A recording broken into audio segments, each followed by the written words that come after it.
मकबूल हज का स्वाब मिलता है। बीवी शोहर को सिर्फ मुस्कुरा के देखे, थका मारा शोहर आया और बीवी बेचारी खुद ही मुंह पे 12 बजे है और उकताहट का शिकार है और वो कहती है जिंदगी में सबसे ज्यादा गमज़दा मैं हूं। तो शोहर भी कहते ठीक है तू भी संजीदा हो जा, मैं भी संजीदा होता, कहीं ऐसा ना हो थोड़ा सा बोले और झगड़ा ना हो जाए।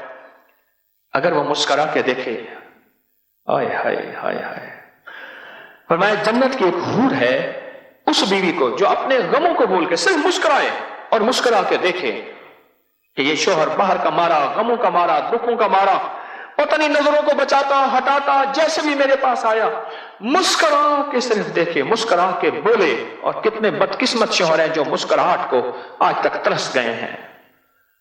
मुस्कुराहट के देखे, पर मैं जन्नत की एक हूर है, फौरन अल्लाह से कहती है या अल्लाह ये औरत मुझे दे दे और मैं इसकी गुलाम बन जाऊं। होय होय, जन्नत की एक हूर है जो कहती है या अल्लाह ये औरत मुझे दे दे, ये बंदी मुझे दे दे, ये बंदी मुझे दे दे, मैं इसकी गुलाम बन जाऊं। और अल्लाह भी कहता है मैंने वादा किया ये बंदी मैंने तुझे दे दी। तो जिसकी जन्नत की हूर गुलाम बन गई तो इसका मतलब है उसका जन्नत का दाखिला लाजिम हो गया। जो अपने गम भूल के, अपनी शिकायतें भूल के सिर्फ मुस्कुराहट को अपने मुंह पे सजाएगी, मुस्कुराहट को अपने मुंह पे सजाएगी। छोटे छोटे अमल निस्बतों के साथ होते हैं। हाँ, मेरे मुखलिस थे मलिक साहब, जद्दड़ कौम के मलिक कहलवाते थे। कहते हैं कि हमने दरिया आया, बखर में रहते थे, दरिया ने रुख बदला, हमने दरियाओं ने लोगों ने अपनी कब्रों को निकालना शुरू किया। दरिया काट रहा था, जालों में पत्थर डाल डाल के ट्रकों के ट्रक फेंके, पानी को कौन रोके। कहा कि मैंने वो कब्रें जो हामला खवातीन इस दुनिया से रुखसत हुई थी, डिलीवरी के दौरान, ज़चकी के दौरान मर गई थी, मेरे कमली वाले ने फरमा दिया वो जन्नती हैं और उनको मिट्टी कब्र की नहीं खाएगी।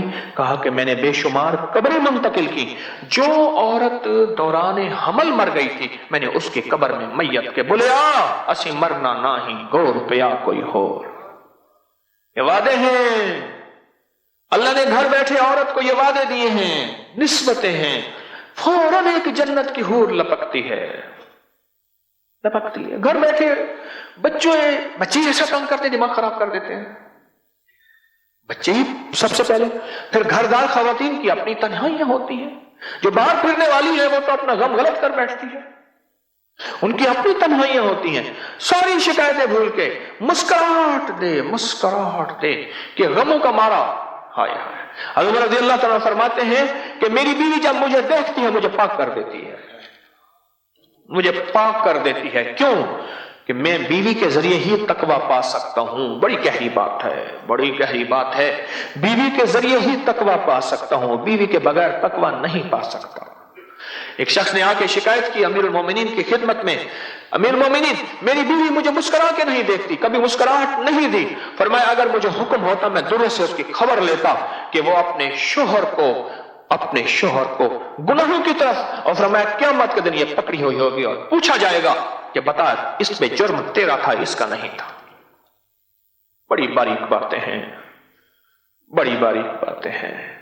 बाज़ औक़ात तकवा, तिलावत, तस्बीह और कुरान और जिक्र को माइयां चिपक जाती हैं और जिंदगी के इस लम्हे को छोड़ देती हैं और सोच नहीं समझती कि जिंदगी का यही लम्हा है कि ये सारी नफली बातें हैं। और बहुत फर्ज इबादत एक और है कि अपने शोहर को पाक और मुत्तकी रखना और अपने घर को, अपनी जिंदगी को पुरसुकून रखना भूल जाती हैं। मैं कई दूसरे तीसरे मेरे पास ये झगड़ा आता है, खतों के जरिए भी आता है और बिल मुशाफे तो दूसरे तीसरे रोज आता है। मेरे पास एक बंदा आके लड़ पड़ा, गुस्से में आया, मैंने खुद हाथ मिलाया, उसने ऐसे हाथ दिया, ऐसे टेढ़ा करके। मैं क्या बंदा बदले आया है, बैठ गया। बीवी बात कर रही है, हजरत ये बताया। मैंने जी आप कुछ कहना चाहेंगे? बस इनकी बात सुने, आप इनकी बात सुने, ये मुझे लाई है। मैंने कहा भाई उसको जबरदस्ती आप क्यों लाई है, इनके अपने शोहर को जबरदस्ती क्यों लाई है? कहने लगे बस हजरत ये भी आपसे ना फैज पाए, ये आपके खिलाफ है। अच्छा, मैंने कहा आपकी शिकायत? उसने कहा जी मैंने आपको बीवी जो दी थी یہ ملنگڑی بنانے کے لیے دیتی؟ یہی لفظ کہا کیا مطلب؟ کہ لگے دن رات تسبیحاں، دن رات وظیفے، دن رات مصلی، گھر کے کام، اس نے تو مجھے دیکھ کے مسکرانا ہی چھوڑ دیا. بس میں، میری تنہائی، میرا موبائل اور میرا چارجر، بس میں، میری تنہائی، میرا موبائل، چارجر بہت ضروری ہے، میرا چارجر، بس. کہنے لگے عورت چوتھی جگہ. چودھری حشمت علی صاحب تھے ہمارے بزرگ، ارائی تھے، بڑے پرانے، خواب بڑی عجیب باتیں کہتے تھے. تو میرے بارے میں کہنے لگے تجھے اللہ نے 10 سال پہلے جو بعد میں شہرت ملنی تھی تجھے 10 سال بعد پہلے دے دی ہے، تجھے اللہ نے خصوصی عنایت. عجیب باتیں کہتے تھے. ایک دفعہ فرمانے لگے عورت چوتھی جگہ جا کے اپنے شوہر کو مانتی ہے. پہلے کہتی تو کون ہے؟ میرا ابا اماں جی میں، سدا جی میں. ابا اماں بوڑھے ہو گئے، مر کھپ گئے یا خود محتاج ہو گئے. پھر کہنے لگے تو کون ہے؟ میرے بہن بھائی جی ہیں. بہن بھائی اپنی میں پڑ گئے. پھر ادھر یونین جوان ہو گئی اولاد. کہاں عورت کی یونین ہوتی ہے، اولاد اس کی یونین ہوتی ہے. کہ تو کون ہے؟ میرے ببر شیر گبرو جی میں، انشاءاللہ سدا جی میرے ببر شیر ہیں. پھر ببر شیر کی اپنی ببر شیرنیاں آ جاتی ہیں، وہ اپنے ببر شیری میں چلے گئے. کہنے لگے پھر آخر میں کہتی ہے میں اور میرا بڈام دونوں ہی تو ہیں، میں اور میرا دیکھو یہ بڈام دونوں ہی تو ہیں. چوہی صاحب کہتے تھے اللہ ان کے درجے بلند کرے، کہتے تھے چوتھی جگہ جا کے مانتی ہے. اور وہ قسمت والی ہوتی جو پہلے دفعہ کہتے ہیں نا نا نا، یہی میرا انتخاب ہے، یہی لاجواب ہے، یہی میرا انتخاب ہے اور یہی لاجواب ہے. ہائے جو مسکراہٹ کو ہی ترس جائیں. ہر وقت مجھے بعد میں کہتا ہے کہ جب بھی آتے ہیں میری بیوی پریشان بیٹھی ہے، سب کچھ نعمتیں ہیں بس پریشان ہے بیچاری. اللہ ہی جانے کہ کیا پریشان ہے.